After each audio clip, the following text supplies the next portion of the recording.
rendahkan diri, berdoa dan sahabat-sahabat dimanapun berada, saya Zulkifli M. Abbas mengharapkan sahabat-sahabat semua untuk kemudian mensubscribe, like dan juga men-share channel kita ini. Salam Tauhid, salam satu Tuhan. Kitab mereka cukup berdoa kembali dari jalannya yang berdosa tadi menuju kepada jalan Allah, mencari keridaan Allah.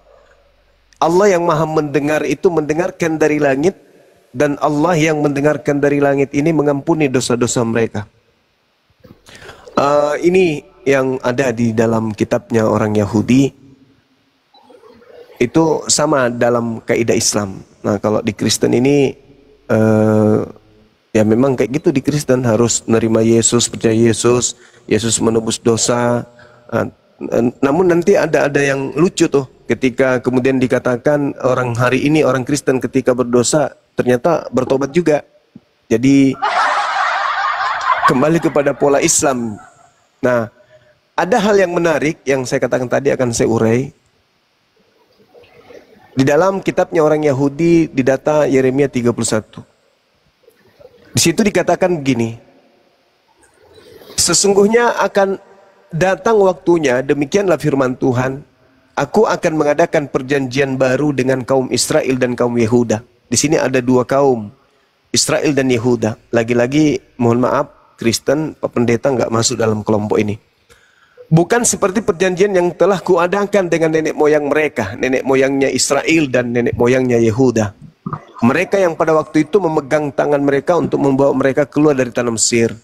Perjanjianku itu telah mereka ingkari. Meskipun aku menjadi Tuhan yang berkuasa atas mereka. Demikianlah firman Tuhan. Tetapi beginilah perjanjian yang kuadakan dengan kaum Israel sesudah waktu itu. Demikianlah firman Tuhan. Apa perjanjianku? Aku akan menaruh Tauratku ke dalam batin mereka dan menuliskannya dalam hati mereka. Maka aku akan menjadi ilah, sembahan, Elohim, Yahweh Adonai mereka, dan mereka akan menjadi umatku. Dan apa akibatnya? Setelah Allah kemudian menaruh Taurat ke dalam batin setiap orang-orang Israel dan Yehuda, Tuhan menjelaskan dalam kitab ini, menurut kaidah Yahudi, tidak usah lagi orang mengajar sesamanya atau mengajar saudaranya dengan mengatakan, kenallah Tuhan.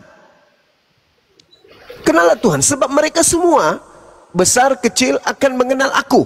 Jadi orang-orang Yahudi, orang Israel, Yehuda dalam hal ini, jangan lagi saling mengajar kenallah Tuhan. Kenapa? Karena orang Yahudi memang sudah mengenal Tuhan. Tidak ada itu Tuhan lagi yang mereka tidak kenal. Tuhan harus datang jadi manusia, itu Tuhan baru, itu Tuhan yang tidak mereka kenal. Jadi orang Yahudi itu sudah mengenal Tuhannya. Baik orang kecil, anak-anak, orang dewasa, orang mereka sudah tahu. Sama seperti umat Islam, mereka sudah mengenal Tuhannya. Tak ada lagi kemudian mengajar, kenallah Tuhan, nggak ada lagi. Sebab mereka semua besar kecil akan mengenal aku. Demikianlah firman Tuhan, sebab aku, sebab aku akan mengampuni dosa mereka dan tidak lagi mengingat dosa-dosa mereka. Jadi orang Yahudi dalam hal ini dan juga orang Israel, mohon maaf, tidak butuh Yesus.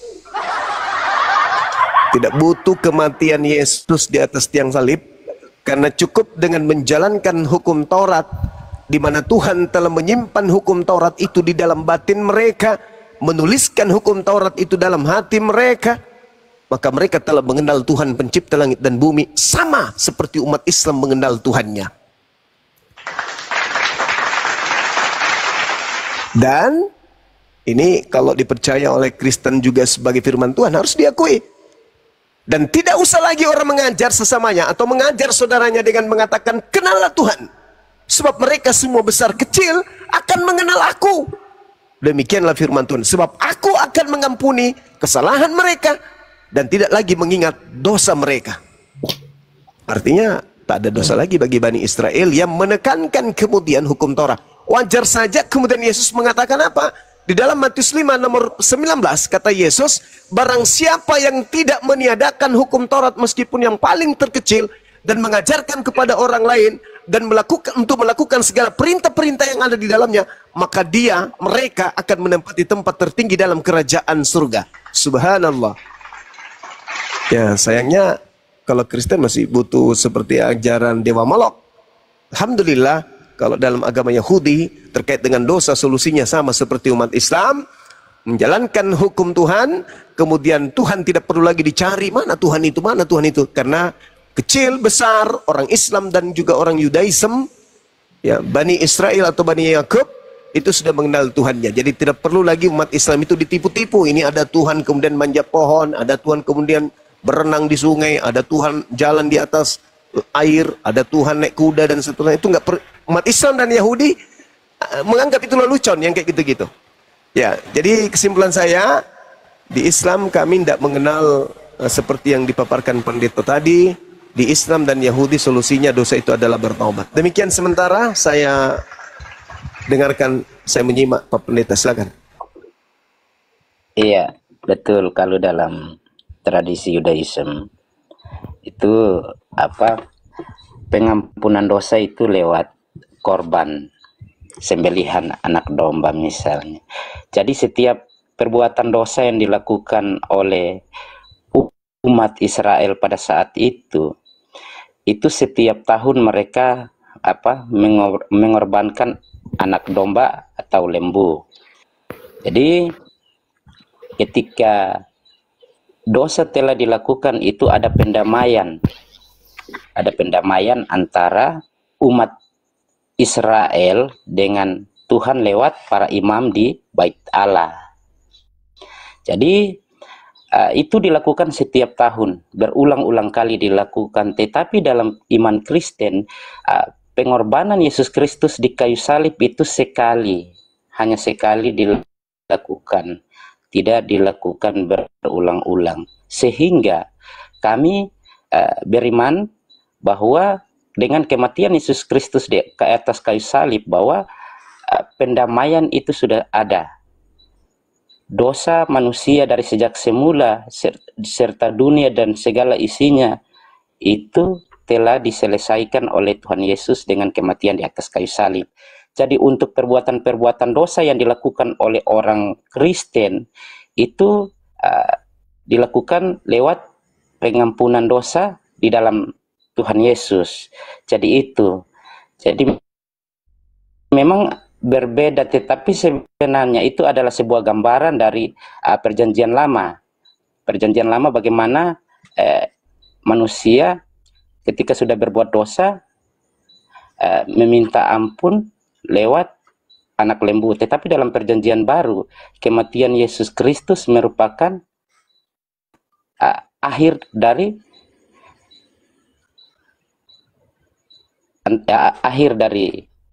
manusia dengan Tuhan, ada hubungan yang telah terputus. Jadi begitu Bang Juma. Memang tradisi yang berbeda, tetapi kami sebenarnya berakar dari Yudaism. Begitu. Memang agak lain. Iya. Itu mungkin yang bisa saya sampaikan. Baik. Terima kasih atas paparan dari Pak Pendeta. Saya melihat data di dalam Kisah Para Rasul 8:22, bertobatlah dari kejahatanmu ini dan berdoalah kepada Tuhan supaya Ia mengampuni niat hatimu dan seterusnya. Ada banyak data di dalam kitabnya orang Yahudi yang menganjurkan kemudian bertobat. Mazmur 34:15, jauhilah yang jahat dan lakukanlah yang baik, carilah perdamaian dan berusahalah mendapatkannya. Yeskil 18:21-23. Tetapi jikalau orang fasik bertobat dari segala dosa yang dilakukannya dan berpegang pada segala ketetapanku serta melakukan keadilan dan kebenaran, ia pasti hidup, ia tidak akan mati. Segala durhaka yang diperbuatnya tidak akan diingat-ingat lagi terhadap dia. Dia akan hidup karena kebenaran yang dilakukannya. Apakah aku berkenan kepada kematian orang fasik? Demikianlah firman Tuhan. Bukankah kepada perbuatannya supaya ia hidup? Jadi dalam kitab Yehezkiel 18, Tuhan menginginkan kemudian orang-orang fasik itu bertaubat dari segala dosanya, lalu berpegang kepada segala ketetapan Tuhan dan melakukan keadilan dan kebenaran, orang tersebut pasti tidak mati. Ini dalil. Ini sama persis dalam Islam. Jadi ngapain kemudian umat Islam itu harus berpikir percaya kepada Tuhan yang turun ke bumi mati untuk menebus dosanya? Umat Islam nggak perlu repot untuk melakukan hal seperti itu. Umat Islam cukup bertaubat saja. Bertaubat dengan sungguh-sungguh, maka mereka akan terampuni dosanya. Nah, kebetulan Nabi Muhammad SAW diutus ke muka bumi ini memang untuk mensucikan manusia. Wa yuzakkihim, Al-Quran surah Al-Jumu'ah ayat 2. Nah, ini adalah hal yang menarik. Ada juga pengakuan Yesus, Markus 1:15, waktunya telah genap, kerajaan Tuhan sudah dekat, bertobatlah dan percayalah kepada Injil. Banyak hal dalam kitabnya saudara kita Kristen yang mengajarkan pertobatan dan itu berasal dari Yesus sendiri yang berkata, konon Yesus yang berkata di situ. Sebagian juga ada narasi penulis. Artinya bahwa dari segi keagamaan ini, konsep solusi dosa di Islam itu sangat kasih. Cerminan kasih itu akan nampak terbias dalam ajaran Islam ini. Kenapa? Allah sangat kasih kepada hambanya. Hanya dengan hambanya mengatakan, ya Rabb, aku mohon ampun atas segala dosaku. Pencipta langit dan bumi seketika menghapuskan dosa tersebut. Kasih. Makanya disebut maha kasih. Ar-Rahman. Tapi kalau di Kristen, alhamdulillah kami umat Islam tidak menganut ajaran tersebut. Ajaran di mana Tuhan mereka harus turun ke bumi mati untuk menebus dosa. Ya, selevel dengan domba-domba yang dikorbankan oleh Bani Israel, lembu, sapi untuk menebus dosa-dosa mereka. Ini agak susah untuk diterima oleh umat Islam khususnya. Karena itu sekali lagi saya katakan dalam ajaran agama Islam, ketika kita berdosa, maka solusinya faman taba min ba'di zulmihi wa aslaha fa innallaha yatubu alaih innallaha ghafurur rahim. Allah itu maha pengampun, Allah itu maha penyayang. Maka cukup kemudian kita mengatakan, ya Rabb, ya Allah, saya bertobat. Oleh karena kasih sayangnya dosa kita kemudian diampuni. Ya, sekali lagi kami umat Islam bersyukur tidak harus korban Tuhan untuk nebus dosa kami. Nanti saya boleh ditanya, saya pun boleh bertanya. Untuk sementara saya izin dulu host, saya ada telepon. Kurang lebih 10 menit saya akan mengudara kembali. Makasih. Oke, iya Gurunda, silakan. Oke, Bang Handi, atau ditanggapi dulu Pak Pendeta, karena hostnya ada ini sedikit buat kopi. Pak Pendeta silakan, tanggapi dulu. Iya, jadi itu memang ada perbedaan mengenai dosa ya. Kalau di dalam kekristenan itu dosa lewat penebusan.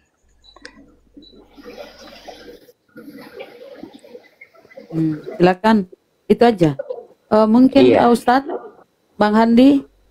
Ya, saya boleh Ustadz, sedikit. silakan. Saya Oke, boleh silakan. Kenapa orang Kristen percaya kepada Tuhan Yesus menebus dosa kita? Sebab kita orang Kristen berbeda dengan agama lain. Kita itu sudah disimbol dalam 1 Petrus. Hanyalah orang Kristen yang mempunyai iman di dalam Kristus, yaitu Roh Kudus. Tidak ada di agama lain. Itulah mengapa kita diajarkan untuk mengasihi sesama manusia. Terlebih dahulu kita harus mengasihi Tuhan Allah dengan segenap dan akal, budi, dan pikiran. Setelah itu baru kita mengasihi sesama manusia. Begitu saudara. Itu orang Kristen Gajah. banyak, tapi Silakan Ustadz. Oh gimana, masih lanjut? ya sedikit saja saya berikan motivasi saja itu tentang kasih.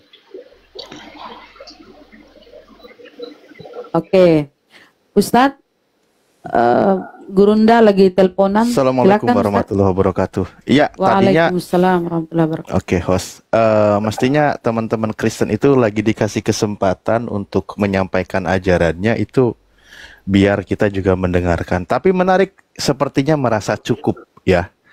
Kalau begitu saya izin masuk dulu sebagaimana yang tadi dikabarkan disampaikan oleh guru kami, dalil-dalil ayat-ayat yang ada di dalam Al-Qur'an ketika disampaikan bahwa masalah tentang pengampunan dosa, begitu sayangnya Sang Pencipta kepada manusia, sehingga di dalam Al-Quran disebutkan, Bismillahirrahmanirrahim, Qul, katakanlah oleh engkau wahai Muhammad, ya ibadiyalladzi asrafu ala anfusihim, wahai hamba-hamba manusia yang melampaui batas, la taqnatu min rahmatillah, janganlah kalian putus asa dari rahmat Tuhanmu.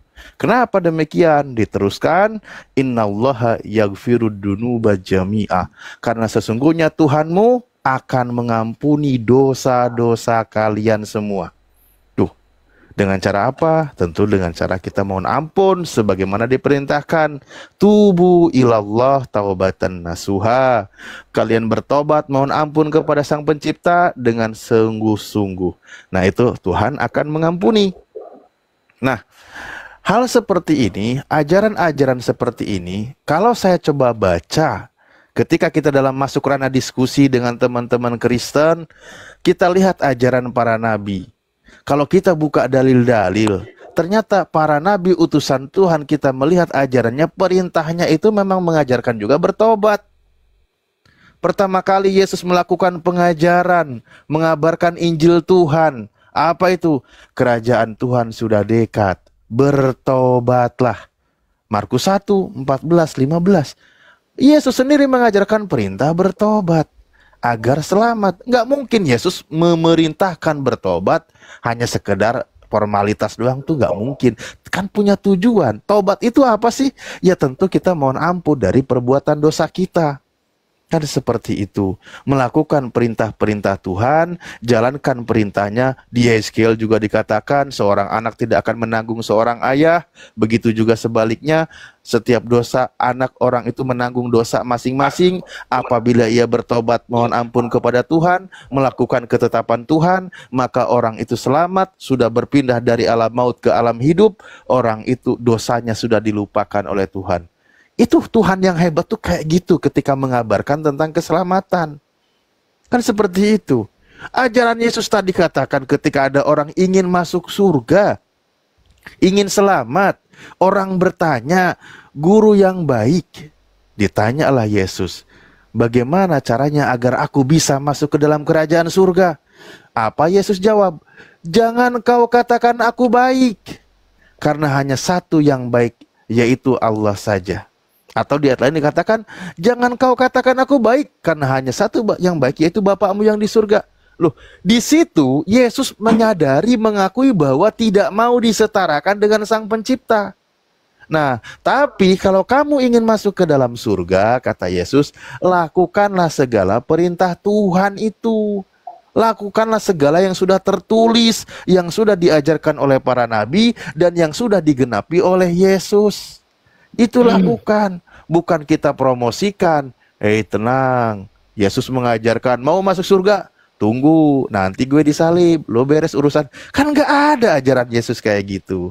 Oke, ya saya itu dulu. Mohon maaf kalau kurang lama. Silakan dari Kristen. Ya, saya sedikit saja ya buat Pak Alif ya. Silakan. Ya, kita orang Kristen kan sudah disimbol ya. Jadi kalau Pak Alif berkata begitu ya, kita sudah mengerti Pak Alif dia seperti Yudas ya. Dalam satu Yudas itu, pasal yang keempat itu menceritakan tentang guru-guru palsu yang berbicara tentang Alkitab gitu. Menceritakan kebenaran, tetapi dia ada menambah-menambah dan mengurangi ayat Alkitab dan menyamakan kitab dia dengan kitab-kitab gitu. Itu pengertian saya ya dalam Alkitab. Jadi jikalau Pak Alif berbicara tentang Alkitab, mohon maaf ya, bukan saya tidak percaya, tapi itulah firman Tuhan. Kita orang Kristen percaya sebab kita sudah disimbol, kita mempunyai iman dalam Kristus. Itulah sebabnya Pak Alif. Jangan Pak Alif di situ juga di ayat Yudas pasal 1 ayat yang keempat itu tentang hukuman buat guru-guru palsu. Ya, saya hanya menegur dengan kasih ya, tidak mau terjadi apapun tentang saudara saya Pak Alif ya. Kalau mau cari kebenarannya harus buka Alkitab, tatap muka bersama-sama, itu baru benar. Ya, waktu saya kembalikan. Pak Pendeta, Noce, silakan kalau mau menambah.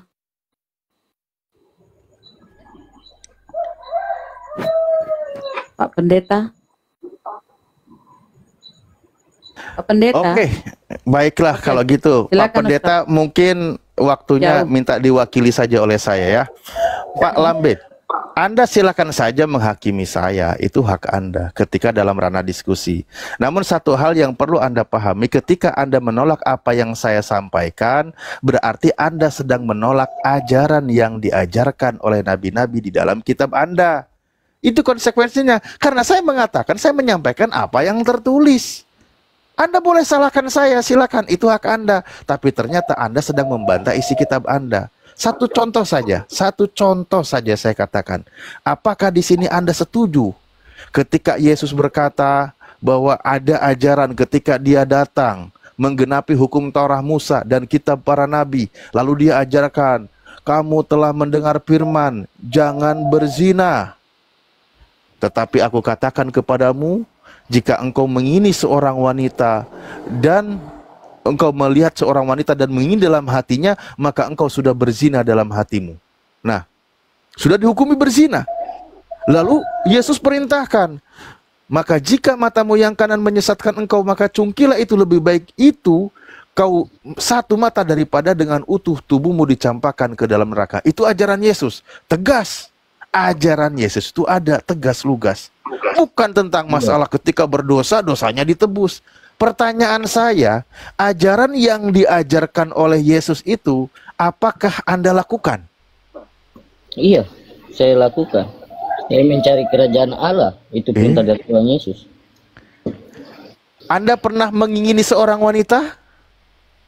Ya, saya kan keinginannya saya dengan Apa konsekuensinya ketika mengingini seorang wanita, hukumnya? untuk apa saya mencari Tuhan, saya mengingini perempuan yang tidak menyelamatkan saya, saudara.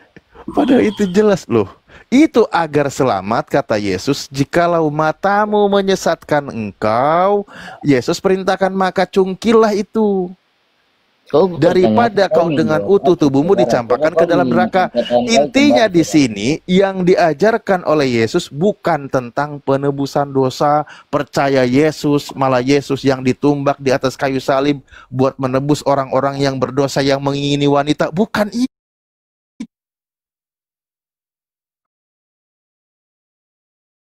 Punya materai, sudah punya apa, terserah. Ini sedang membahas ajaran. Saya akan menjelaskan sedikit tentang penebusannya. Diartikan dia di atas yang terkutuk. Kata terkutuk ini kan kita kembali kejadiannya. Buah apel, yaitu buah terkutuk di tengah-tengah taman itu. Perjanjian Allah terhadap Nabi Musa di atas Gunung Sinai. Di mana buah apel, buah terkutuk? Ngarang aja. Ya, baru di taman itu buah apa? Coba saudara jelaskan. Oh, bukan masalah saudara jelaskan. Di mana tertulis yang di situ buah apel, buah terkutuk? Ya, kalau itu bukan buah terkutuk, coba saudara jelaskan. Saya mau mendengarkan. Ya kalau gitu saya kasih tahu aja. Ikuti aja apa yang tertulis. Buah terlarang gitu loh. Jangan ngarang-ngarang. Ya, kasihan yang dagang apel, dia masa lihat ini buah-buah terkutuk, nggak mungkin kan kayak gitu. Jangan ngarang lah. Lanjut aja diskusi baik-baik. Apa jawab apa nih? Ya maaf ya saudara, kita orang Kristen selalu mengasihi saudara ini. Sebab tadi saya sudah berkata dalam Yudas 1 ya, itu tentang guru-guru palsu. Kita orang Kristen sudah disimbol dalam 1 Petrus pasal 4 ayat ke-16. Hanyalah orang Kristen, yaitu mereka yang punya iman dalam Kristus. Berarti hanya di orang Kristen, yaitu mereka punya Roh Kudus, bagian dari Allah, yaitu satu hakikat tiga pribadi. Tidak ada di agama-agama lain. Itulah sebabnya ada 2 surga. Surga Firdaus untuk orang mati, dan Yerusalem baru itu adalah surga yang kekal. Jadi kita jangan mau mencaci maki bangsa Israel. Kita harus diberkati dia, bangsa itu, supaya kita tidak binasa ataupun tidak jatuh dalam dosa. Kita orang Kristen percaya sebab keselamatan datang dari bangsa Israel. Ya, terima kasih, waktu saya kembalikan. Kasih Pak Noce dulu aja Bunda, daripada makin ngelantur ini. Iya, Pak Pendeta aja dulu, Bang Lambe, diam dulu ya, Pak Pendeta. Monitor, Pak Pendeta. Iya, halo. Silakan, Pak Pendeta, kurasa lebih berisi lah, silakan. Sama Pak Ustadz. Iya, terkait apa ini ya? Oh, terkait dosa ya. Iya, iya Bang. Iya. Jadi cara pandang orang Kristen terhadap dosa itu seperti itu yang telah saya sampaikan tadi. Jadi dalam diskusi ini sebenarnya kita diskusi lintas agama. Otomatis cara pandang kitab suci kita berbeda terhadap Tuhan, ya. Jadi ketika mungkin ada misalnya dalam Alkitab itu tidak sesuai dengan teman-teman di Muslim, itu saya tetap maklumi karena cara pandang kitab kita berbeda, apalagi cara pandang kitab saya dengan kitab yang lain. Jadi untuk itu memang ada begitu banyak perbedaan di dalam kitab suci kita, ya. Jadi kalau misalnya hari ini saya melihat atau mencermati kitab dari saudara kita yang lain, maka saya akan keliru karena saya tidak memahami. Hari ini saya memiliki cara pandang lewat kitab suci saya kepada Tuhan. Jadi kalau di dalam kekristenan, bahwa Yesus Kristus itu bukan manusia yang kami jadikan Tuhan, tetapi dia adalah Sang Firman itu yang menjadi manusia, ya. Jadi intinya bukan Allah yang menjadi manusia sebenarnya, tetapi Sang Logos atau Sang Firman yang menjadi manusia. Dalam kemanusiaannya ini, itu memang tujuannya itu adalah menjadi tebusan. Jadi kami percaya bahwa Yesus Kristus adalah Tuhan. Ya, jadi kalau dalam kekristenan, Tuhan itu adalah sebuah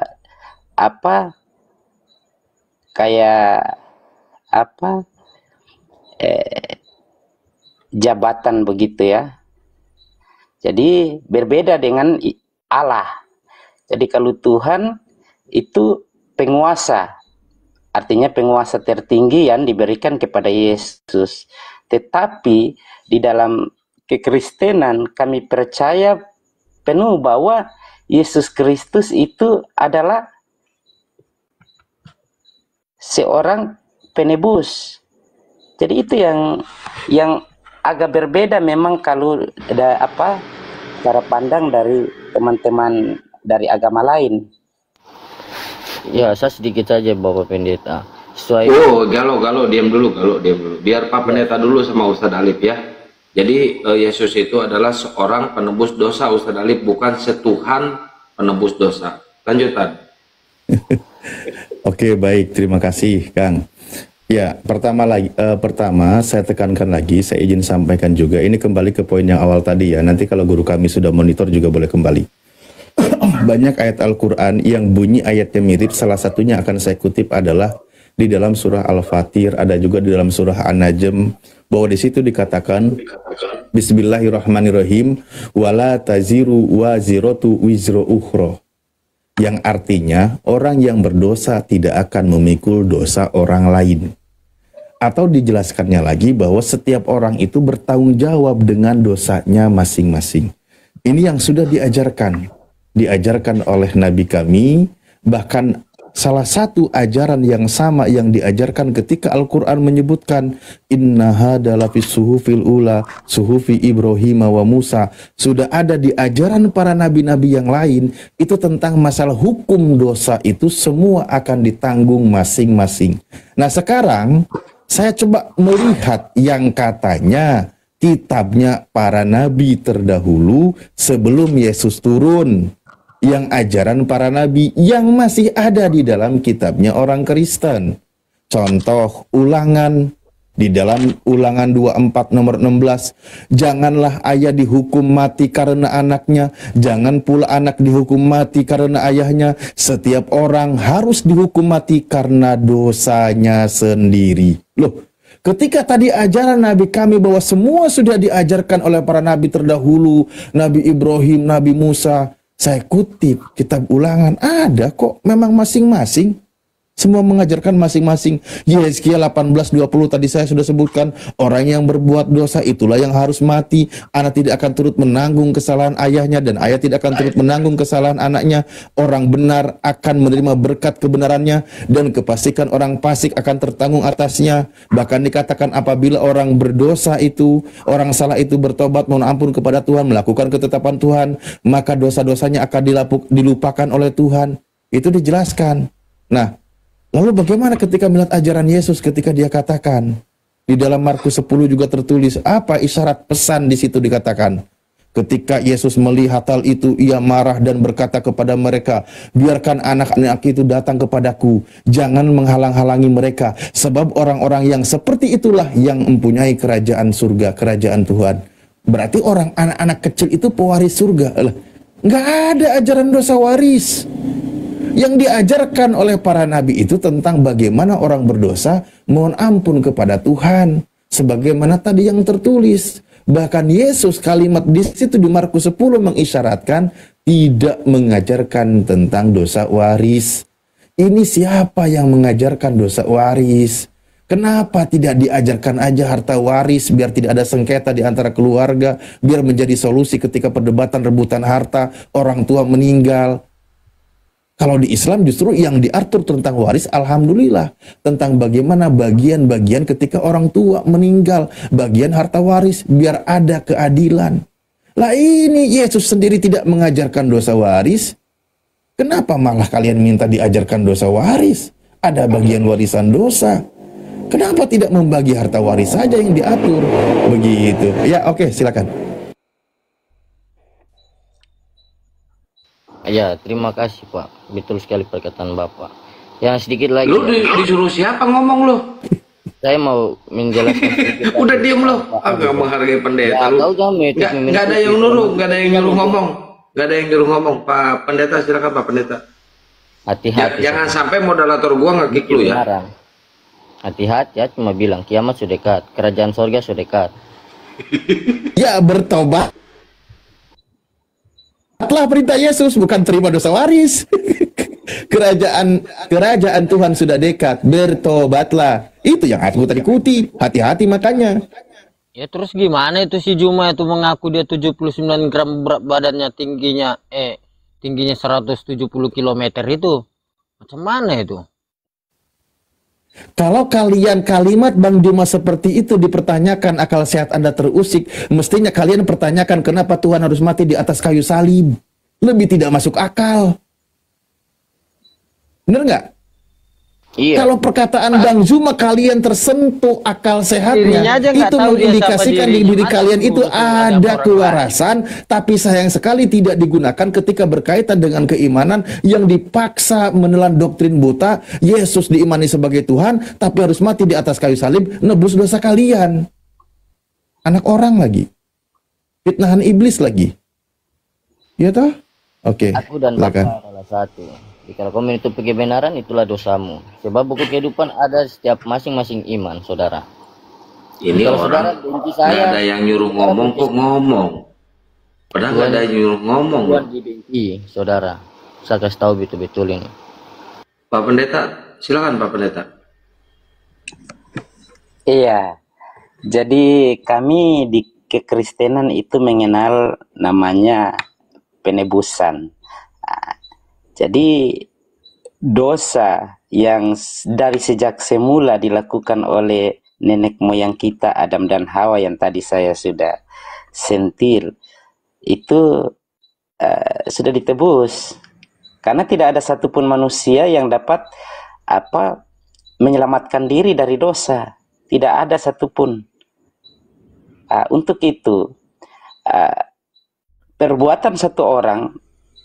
perbuatan dosa yang dilakukan oleh satu orang itu membuat semua orang berdosa kalau di dalam iman kekristenan.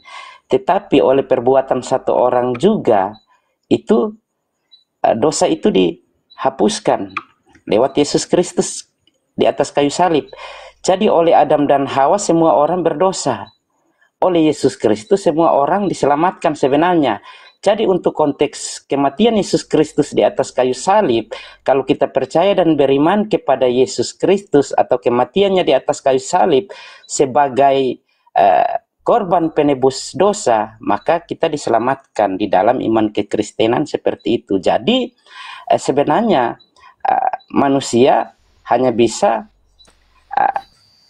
melakukan pengampunan dosa, misalnya di dalam tradisi Yudaism itu tadi, bahwa ketika sudah berbuat dosa 1 tahun 1 kali mereka menyembelih anak domba untuk mendapatkan pengampunan dari Tuhan. Tetapi dengan kematian Yesus Kristus di atas kayu salib itu sekali untuk selamanya.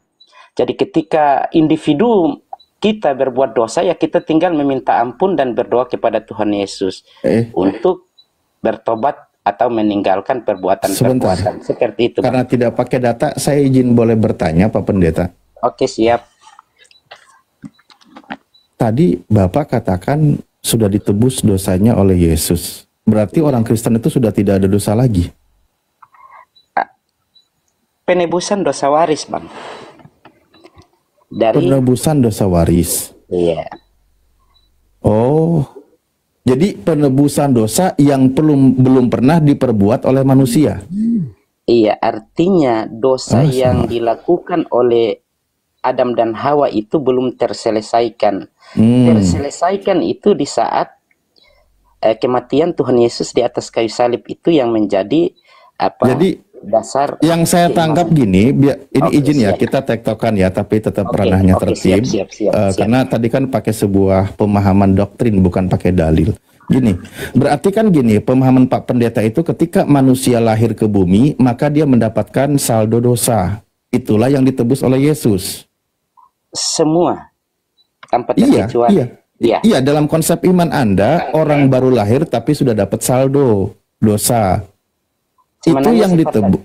Itu yang ditebus oleh Yesus. Tapi ketika dia hidup berbuat dosa, itu belum ditebus. Iya, belum, karena penebusan terjadi itu dengan kematian di atas kayu salib.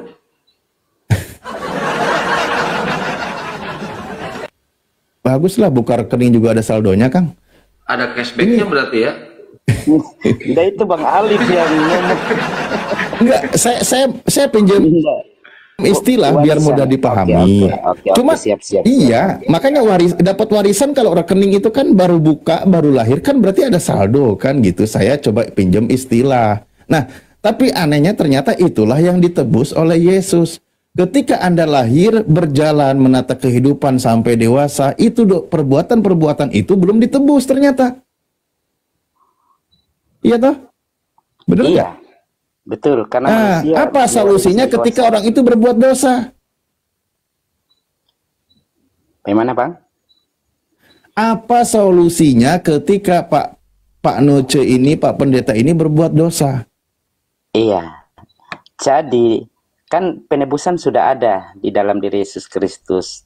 Itu saldo dosa sebelum lahir, tadi sudah disebutkan. Iya. Jadi ketika saya berbuat dosa, bukan berarti ketika Yesus sudah menebus dosa di atas kayu salib, kemudian ketika kita berbuat dosa, kemudian kita karena mungkin sudah kita berpikir karena sudah ditebus oleh Tuhan Yesus di atas kayu salib, kemudian kita tidak berdosa. Enggak. Sebenarnya dalam konsep kekristenan bukan seperti itu. Ketika kita berbuat dosa, itu kita tetap kembali meminta ampun kepada Tuhan. Jadi dosa waris itu diselesaikan oleh Tuhan. Ujung-ujungnya tobat juga. Oke, kalau begitu sebelum ada konsep dosa waris kekristenan, sebelum nanti lebih maju, saya kasihan Pak Pendeta lebih berat nanti untuk menjelaskannya. Sebelum saya lanjutkan ya yang barusan Bapak narasikan, ketika saya tadi membaca baik di Ulangan maupun Yehezkiel 18, itu belum ada konsep penebusan dosa karena Yesus baru lahir di abad pertama. Tapi di situ orang itu bertobat, melakukan ketetapan Tuhan, maka orang itu selamat. Anda setuju nggak? Iya, memang ada yang diselamatkan. Karena ya, itu orang yang melakukan perintah Tuhan. Jadi konteks keselamatan itu, misalnya Nih, dalam saya bahasa bacakan ya, Israel, saya Pak bacakan Paulus, ya. dalilnya ya Pak ya. Nih, Iya Bang, iya. nih. Di dalam Yehezkiel 18, di situ kan dikatakan dari 18, 19, 20. Sebentar, saya takut salah terjemahan lama lagi, nanti kelamaan.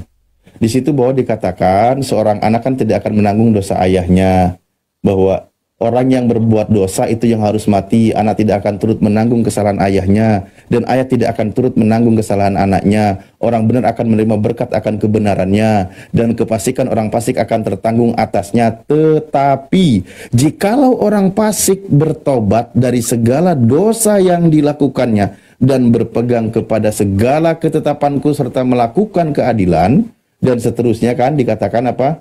Kebenaran, melakukan keadilan dan kebenaran, ia pasti hidup. Ia tidak akan mati. Segala durhaka yang dibuatnya tidak akan diingat-ingat lagi terhadap dia. Ia akan hidup karena kebenaran yang dilakukannya. Tanpa ada penyaliban Yesus, para nabi terdahulu sudah mengajarkan orang ini selamat nggak, Pak? Selamat, selamat. Selamat. Tanpa ada ajaran Yesus menebus dosa waris, Tuhan sudah mengajarkan keselamatan.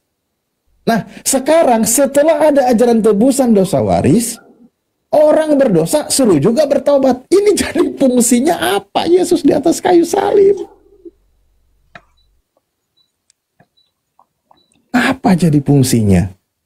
Mendingan kembali ke ajaran nabi-nabi terdahulu, lebih manusiawi, lebih masuk akal, lebih ya dong, manusiawi. Kenapa dikatakan manusiawi? Ya karena satu, Tuhan tanpa harus hina turun ke bumi dengan cara terkutuk mati di atas kayu salib. Tuhan dengan kekuasaannya menerima mendengarkan taubatnya orang yang berdosa. Itu diterima loh. Nggak perlu dibuat konsep dosa waris. Nggak diajarkan. Justru ajaran nabi terdahulu sudah mengajarkan seorang ayah tidak akan menanggung dosa anaknya. Begitu juga sebaliknya. Malah lebih baik kembali ke ajaran nabi-nabi terdahulu daripada ke ajaran Yesus yang mumet jelimet dikatakan dia menebus dosa. Lah, sebelumnya juga nggak diajarkan dosa waris kok. Sebelumnya juga sudah disuruh selamat. Nah, dari mana ini ajaran? Itu jadi pertanyaan besar. Oke, silakan Pak Pendeta. Iya. Jadi konteks keselamatan di dalam Yudaism yang di dalam kitab Perjanjian Lama itu jelas bahwa manusia bisa diselamatkan ketika dia tidak berbuat dosa atau dia melakukan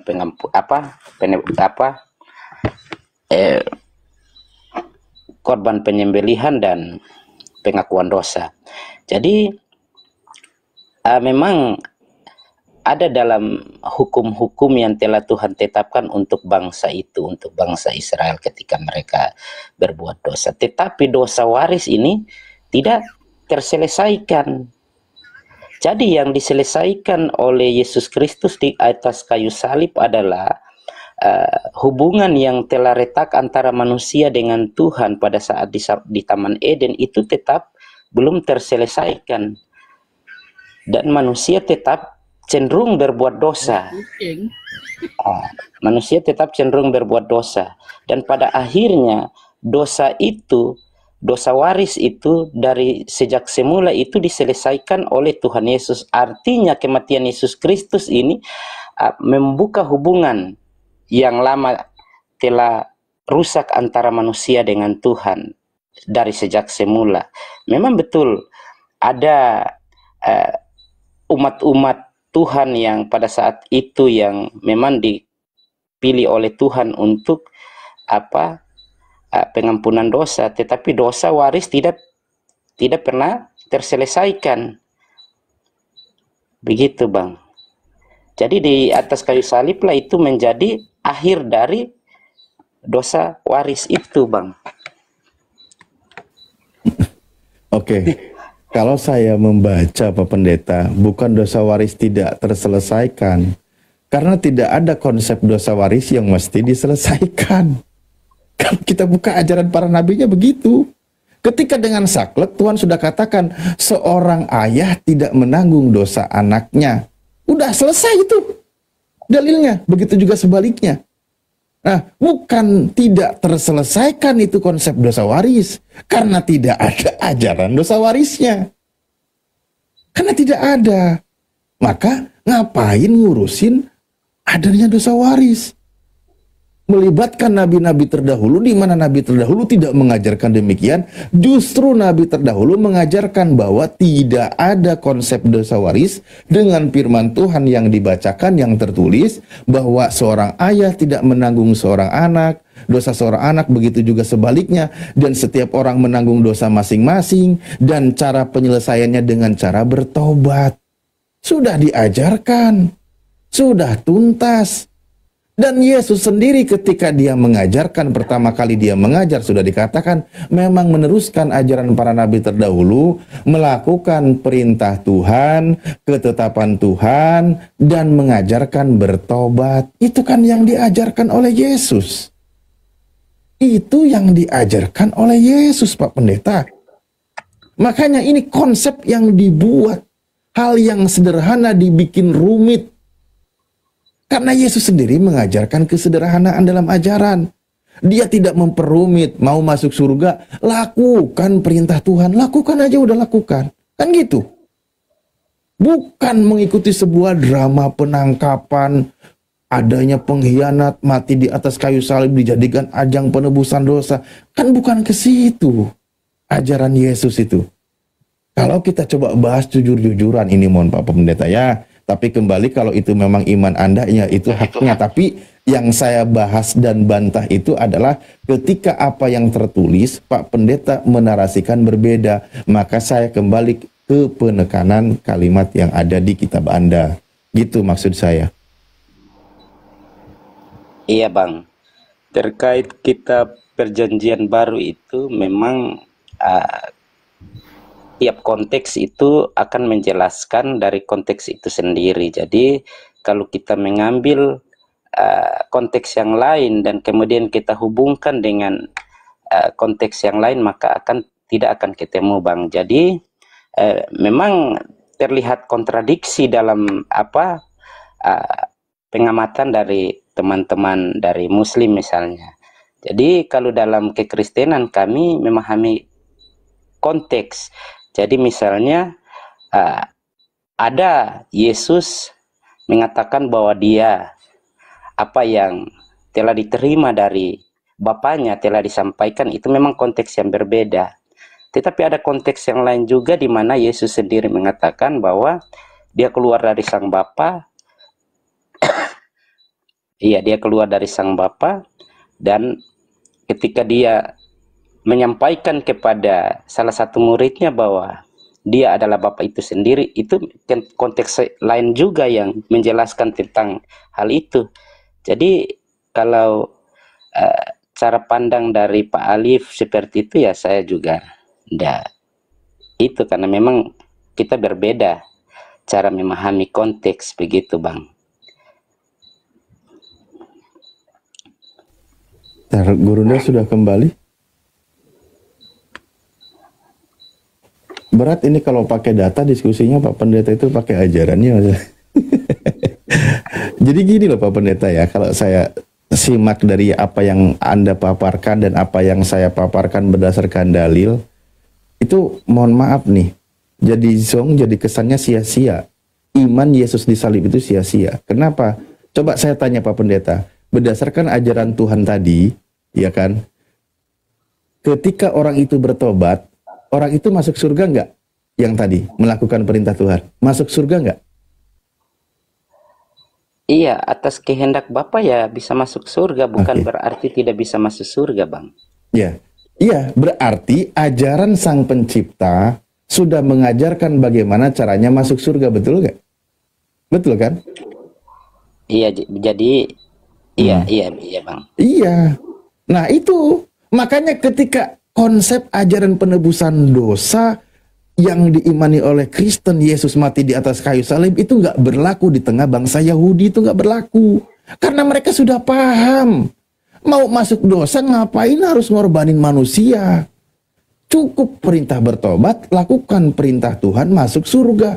Tadi sudah dikatakan, dosanya sudah tidak diingat-ingat lagi. Ia pasti hidup, ia sudah berpindah dari alam maut ke alam hidup. Selesai itu urusan. Selesai. Kan gak ada ajaran tentang penebusan dosa melalui manusia di atas kayu salib. Gak ada. Makanya itu tidak berlaku di tengah bangsa Yahudi. Tapi memang akan laku keras di luar bangsa Yahudi. Sebagaimana pusat kekristenan sekarang. Ketika ditawarkan ke bangsa lain. Di luar bangsa Yahudi. Karena bangsa Yahudi itu ibaratkan begini. Saya itu sudah punya konsep keselamatan. Saya sudah punya ajaran yang sangat jelas.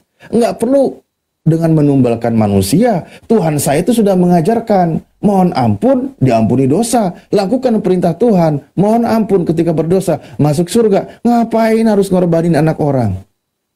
Justru mereka punya pegangan, di dalam kitabnya tertulis 6 perkara yang dibenci oleh Tuhan, bahkan 7 di dalam Amsal 6 nomor 16. Apa itu di situ bunyinya? Menjadi kekejian bagi hatinya tangan yang menumpahkan darah orang yang tidak bersalah. Loh, kalau kita lihat kepada dalil-dalil tersebut, artinya begini, mereka sudah punya cara masuk surga, sudah diajarkan oleh nabi-nabinya. Ketika ada konsep mengajarkan bahwa penebusan dosa dengan cara menumpahkan darah orang yang tidak bersalah, malah itu melanggar kitab mereka dan mereka tidak akan mau. Orang Tuhannya sudah mengajarkan kok bahwa itu adalah tindakan yang dibenci oleh Tuhan. Dan itu sangat diterima oleh akal mereka. Akal sehat bisa menerima itu. Di dalam Amsal dikatakan lain, bahwa orang fasik menjadi tebusan bagi orang benar. Justru mestinya dibalik. Kalaupun mau jadi tebusan, pengganti itu, orang jahat itu harus pengganti orang benar. Maksudnya ketika dihukum. Lah ini orang benar dihukum harus mati untuk menebus dosa-dosa orang berdosa. Ya makin gak laku di tengah-tengah mereka. Karena mereka sudah punya kitab, sudah punya ajaran, sudah diamalkan di tengah-tengah mereka dan di tempat ibadah-ibadah mereka. Gak bisa diterapkan konsep itu. Nah, tapi kalau di luar bangsa Yahudi ya bisa aja laku keras. Yang mirip-mirip, yang cocok dengan pemahaman mereka. Itu sih yang saya tangkap, Pak Pendeta. Setuju kan? Laku nggak di tengah bangsa Yahudi? Seandainya itu benar ajaran dan itu Tuhan, Yesus itu dan sebagainya penebusan dosa, ya detik ini Yahudi itu jadi Kristen. Kan gitu logikanya. Iya. Jadi dalam kekristenan, Bang, Yesus, misalnya kita adalah pengikut Kristus ya, pengikut Yesus. Jadi Yesus berjanji bahwa apabila kita menuruti firman-Nya dan kita ada dalam firman-Nya, berarti apa saja yang kita minta dalam nama Yesus akan dikabulkan. Jadi kita menjadi milik Kristus, kita menjadi milik Yesus. Jadi Yesus berjanji dia akan pergi ke rumah Bapa menyediakan tempat bagi kita, bagi kami yang percaya dan beriman kepadanya. Dan dia akan datang kembali untuk menjemput kami yang beriman kepadanya untuk bersama-sama dengan dia. Jadi itulah yang menjadi iman percaya kami, bahwa kami di dalam Yesus Kristus kami memiliki jaminan keselamatan di dalam kekekalan, Bang. Oke. Iya. Baik. Kalau kembali mengatasnamakan Yesus, saya izin sebagai Muslim, saya izin menyampaikan dulu ya. Saya izin dalam perspektif ajaran Islam.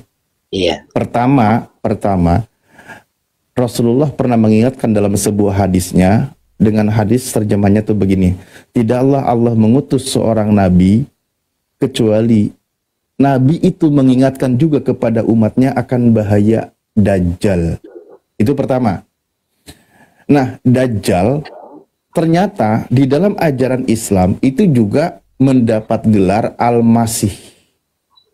Tapi versi iblis penyesat, Al-Masih Ad-Dajjal. Itulah kenapa di dalam Islam diperintahkan mohon ampun kepada Tuhan, mohon ampun kepada Allah dari godaan si Al-Masih Ad-Dajjal. Fitnahnya, Kenapa? Si Al-Masih Ad-Dajjal ini dia akan mengaku sebagai Tuhan. Dia melakukan kehebatan di muka bumi ini. Dia menyesatkan banyak orang. Dia akan mencari pengikut dan seterusnya. Itu ajaran Al-Masih Ad-Dajjal dalam pandangan Islam.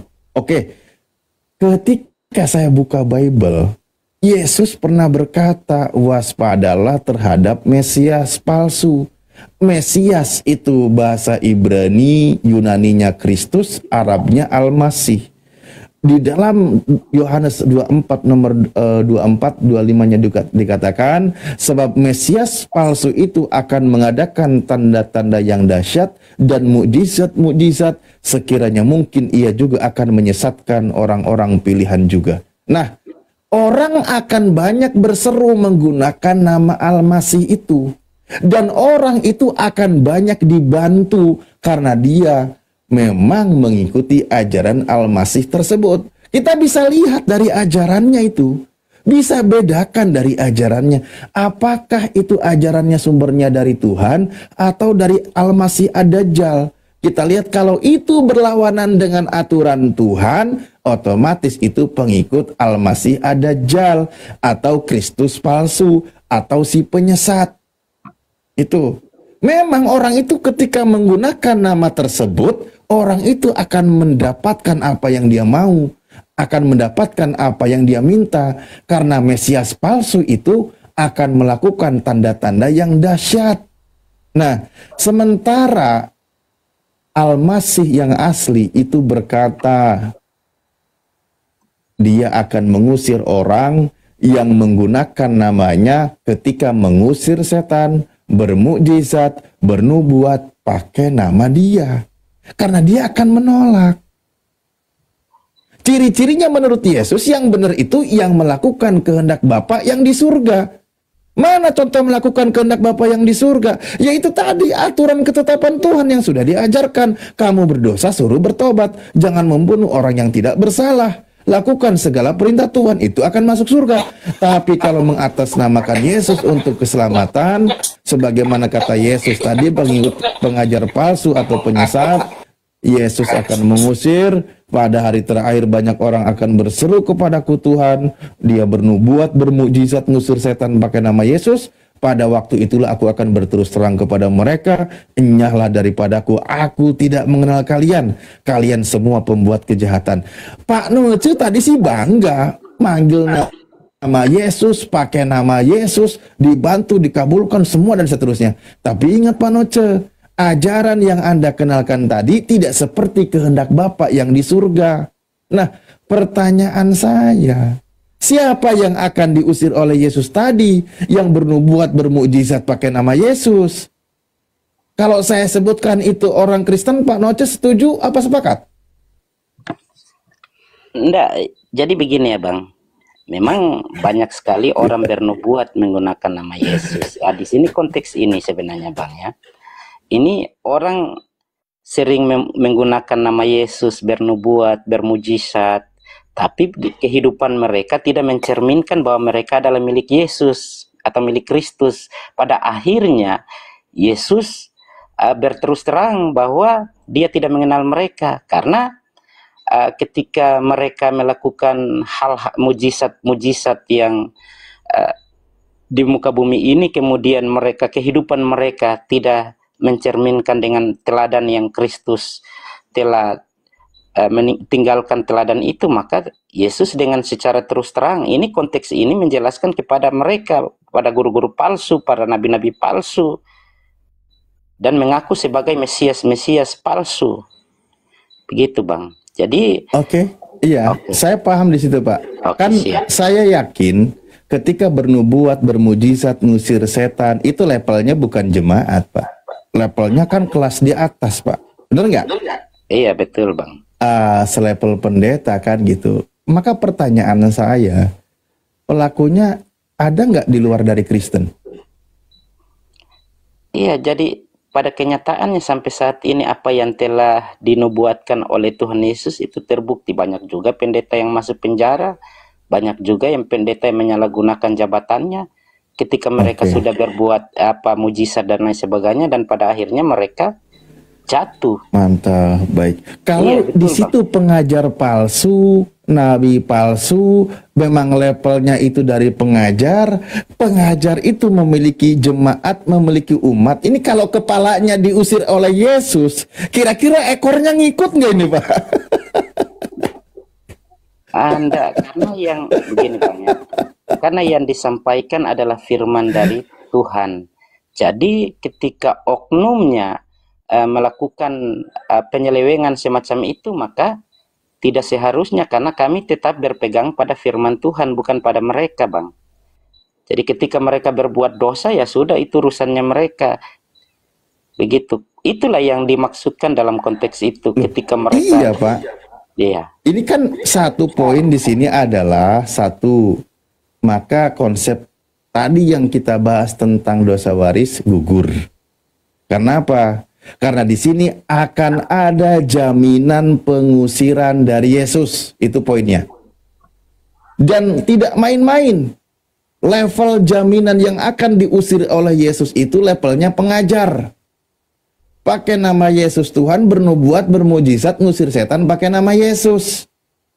Maka kalau level pengajarnya diusir, ya level yang ada di gerbong ngikut aja apa yang ada di kepala. Kan gitu. Kalau saya temukan di sini data berdasarkan ucapan Yesus, mohon maaf, ternyata jaminan pengusiran dari Yesus itu ada, tapi jaminan dosa ditebus itu tidak ada. Tetap harus berjuang, bertobat, mohon ampun kepada Tuhan. Oke, Pak Pendeta? Siap-siap Bang Alif. Ya, silakan. Iya, jadi itu sebenarnya nubuatan, atau itu nubuatan untuk para hamba Tuhan sebenarnya. Supaya mereka jangan bermegah ketika mereka sudah melakukan perkara-perkara ajaib, kemudian mereka menganggap bahwa mereka itu tidak tersentuh lagi oleh dosa. Justru disitulah Yesus ingin tegas kepada mereka. Karena banyak yang terjadi. Saya tidak usah menafik lah. Iya, nggak usah kasih contoh, nggak apa-apa, nggak enak juga nanti. Pak Pendeta, kan tadi perkataan Yesus tuh kan dia katakan, sebab Mesias palsu, nabi palsu akan muncul dan mereka akan mengadakan tanda-tanda yang dahsyat dan mujizat-mujizat. Sekiranya mungkin ia akan menyesatkan orang-orang pilihan juga, kan gitu. Orang-orang pilihan aja akan disesatkan. Nah, kalau tadi perbuatannya diusir oleh Yesus, berarti yang membantu tindakan tadi yang dilakukan itu kan Mesias palsu, Pak. Enggak, kalau yang saya pahami bukan seperti itu, Bang. Loh, di situ kan akan melakukan mukjizat. Nah, sementara yang akan diusir oleh Yesus yang melakukan mukjizat pakai nama Yesus, kan gitu? Iya. Oke. Nah, di situ Mesias palsu, pengajar palsu, nabi palsu akan mengadakan tanda yang dahsyat dan mukjizat-mukjizat. Nah, yang diusir oleh Yesus ini, yang melakukan mukjizat, melakukan pengobatan dan sebagainya pakai nama Yesus. Tapi itu terjadi sementara Yesus katakan, aku tidak mengenal kalian. Kalian semua pembuat kejahatan. Berarti yang membantu kan Mesias palsu. Iya, kemungkinan juga, Bang. Mantap. Jadi begini ya, Bang. Iya. Tepuk tangan untuk Pak Nacir. Enggak, saya enggak. Karena kalau itu memang bersumber dari Yesus, itu pasti mereka tidak bermegah. Mereka tetap akan rendah hati dan mereka tetap selalu ada dalam koridornya Yesus. Tapi pada akhirnya ketika mereka sudah menjadi besar, kemudian mereka menjadi congkak, ya kemungkinan besar ya mereka bukan dari Yesus Kristus. Begitu, Bang. Ya. Poinnya sudah didapatkan tadi. Saya kembali dulu ke host atau moderator. Pak Noce udah Cukup ini, orang baik juga beliau.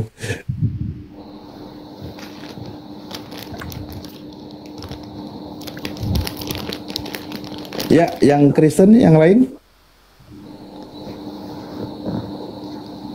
Udah jelas kok poinnya tadi itu. Pak Noce juga udah sepakat. Sekarang kan Iya, ada yang melakukan mujizat. Ya, Benar sekali, Pak Ini Pendeta. Grekesman ini Kristen. tuh Menurut saya si Kristen. Polikardus.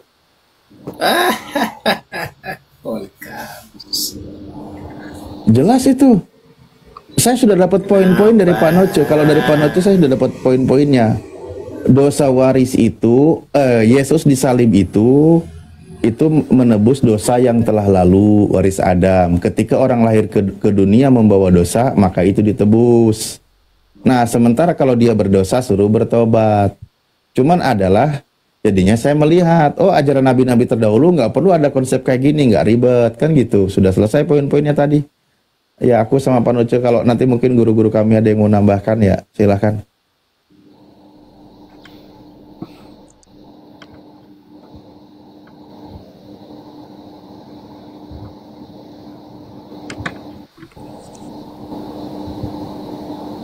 Ya, tadi apa ini? Marada dari mana Marada? Marada? Panjangnya apa ini? Aku lihat Marada. Marada Maradampa. Kristen, Muslim, Maradampa. Maradampa Kristen, Muslim. Islam, Maradampa. Ya ternyata Maradampa tidur.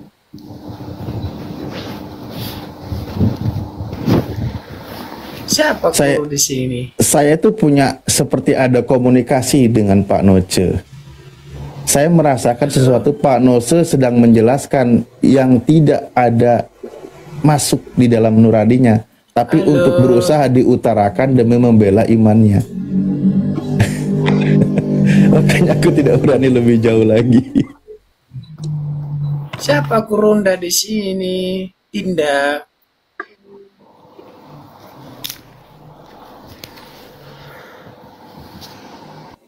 Mau Kurunda apa saja Anda ini? dibantai oleh RK.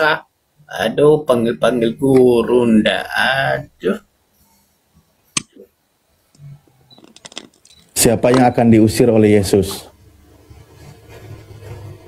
Siapa yang sudah dibantai Kurunda dulu? Siapa Kurunda ini? Dibantai RK.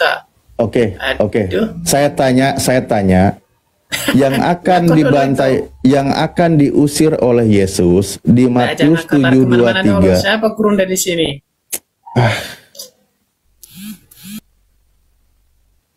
Ngapain juga lah.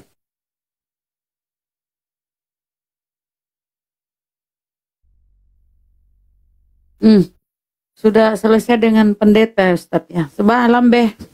Kalau aku ini mungkin kasih ke yang lain dulu, silakan. Oke Bang Handi, baik, Daeng, saya sedikit Bang Handi. saja. Seperti kata-kata yang di bawah itu, komentar-komentar lambek-lambek ini itu, maki-maki lambek. Oke, terima kasih. Sebelum kalian maki saya, Tuhan Yesus pertama kali dihina, dicaci maki, diludahi seperti kalian ini. Yang berkata ya, terima Dia kasih. ngakuin. Anda akuin Tuhannya dicaci maki. Untuk apa kita menutupi jalan Kristus itu, saudara? Jikalau benar kita Enggak. berkata benar. Lambanek, Anda percaya, Anda akui yang dihina, yang dipaku, yang ditombak, yang ditelanjangi, yang diludahi itu Tuhan Anda. Iya, 100% saya mengakui dia adalah Tuhan. Kasihan Dia kali ya Tuhan. mencari kerjaan Allah, saudara. Coba saudara bisa menjelaskan di Alkitab, kerjaan Allah itu apa? Paling saudara. Masa raja ditelanjangi? Nanti nggak apa-apa, saudara. Ini ajaran Kristen, ini ajaran kasih ya. Saya cuma mengasihi saudara, jangan seperti Yudas 1 ya, pasal 4 itu. Cuma untuk guru-guru palsu, begitu. Apaan? Iya. Dalilnya terima kasih. Yudas 1 aja. Senang banget sama Yudas. Lucu lambe. Ya, Yudas, Alkitab Yudas. ya kan berbeda dengan Alkitab Abang atau sama, Bang? Enggak. Sehina itu kau Berarti dia punya anggap Tuhan ini tadi. Yudas, Ya, berarti Ustadz, abang berarti belum pernah anggap belajar Yudas Alkitab pengkhianatan abang ya. Yudas ini Saya pernah berdampak lihat di buruk ya. teman saya punya rumah. Yudas ini pengkhianat. Saya buka di Kalau nggak Al-Imran ayat berkhianat 3. Yudas, nggak ada penyaliban, Bang. Itu Silakan Ustadz. Alkitab dengan Al-Quran itu sama ya. Bang Alif sudah tipu saya ya. Terima kasih, nggak apa-apa. sama. Saya mengaku Bang Alif Enak jangan berbuat aja. dosa lagi ya. Shalom. Saya kembali. Kitab Anda berkata, Pak Lambe, kitab Anda berkata di dalam Roma 8 nomor 10, di situ jelas kalimatnya bahwa orang Kristen itu mati karena dosa. Ya, itu Itu Alkitab. gimana? Sebab abang belum belajar lebih dalam tentang Alkitab saya. Apa tanggapan Belajar Anda Alkitab abang, ketika saya baca dikatakan, coba enggak, makanya di sini coba sampaikan. Di situ tertulis dalam kitab Anda, maka tubuh memang mati karena dosa. Apa maksudnya di situ? Ya, tubuh mati karena dosa. Ada nggak orang Kristen yang tidak mati? Ya, kemungkinan abang juga mati, toh akan dibangkitkan di akhir zaman. Abang Bukan. bersetuju nggak? Ada nggak orang Kristen yang tidak mati? Ya, semua mati ya, namanya manusia. Berarti mati karena apa? Karena dosa. Ya udah nggak ditebus berarti.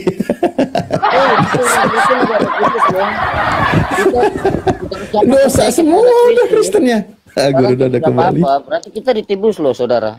Hanya di Kristen, nggak ada di agama Lah, kalau lain. ditebus ya nggak mati karena dosa lah. Gimana? Ya, kita mati ya, kita ditebus oleh Tuhan kita. Assalamualaikum warahmatullahi wabarakatuh, sahabat semuanya.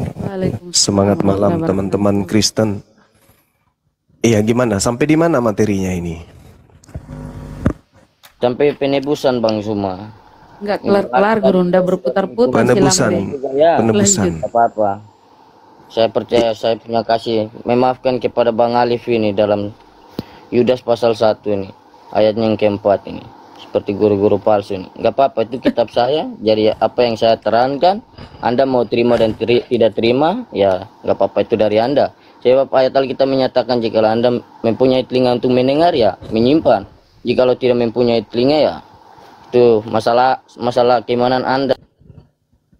Saya tidak ikut campur ya. Oke, baik. Waktu saya balikan ke Bang Zuma.